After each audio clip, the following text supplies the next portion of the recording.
ভোটের আগে সিপিএমে বড় ধাক্কা। দল ছাড়ছেন ব্যারাকপুরের প্রাক্তন সাংসদ তড়িৎ বরণ তোপদারের ছায়াসঙ্গী সিপিএম এর অরূপ বিশ্বাস। দীর্ঘ 48 বছর ধরে রাজনীতি করা অরূপবাবুর সঙ্গে দল ছাড়ছেন আরো 70 জন সিপিএম কর্মী। সুভাষ চক্রবর্তী, সুজন চক্রবর্তীর সঙ্গে এসএফআই করা অরূপবাবু রাজ্য কমিটির সদস্য ছিলেন।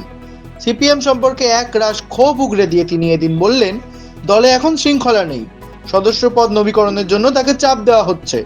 পাশাপাশি প্রতিকুর রহমান দল ছাড়াকে তিনি সমর্থন করেন।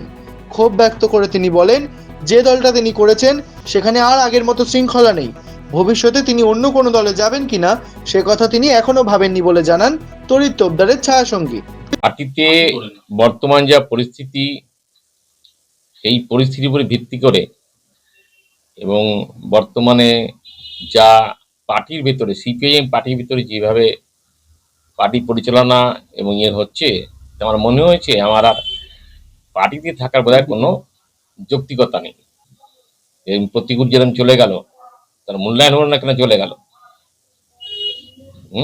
সেই জন্য আমারও মনে হয়েছে যে প্রতিকূল যাওয়াটা ঠিক কাজই করেছে। আমি কোনো দলের সঙ্গে যুক্ত হব না। আমি পার্টিকেও সেটা জানিয়েছি যে আমি শুধু পার্টিটা থাকছি। পার্টির বিভিন্ন পরিচালনা করার ক্ষেত্রে পার্টির চরিতার্থিক মনোভাব, ধরুন পার্টিতে ঠিক হয় যখন, তখন কোনো কিছু এবারে পার্টি মেম্বারশিপ প্রচুর করছে না। 8 থেকে 70 জন সমর্থক আছে যারা এই পার্টির উপরে ক্ষোভ প্রকাশ করছে এবং তার রিমেডি নেই। পার্টি ঋণে কোনো ভ্রুক্ষেপ করতে রাজি নাই, কোনো আত্মসমালোচনা হয়ই না এবং জায়গাও নেই।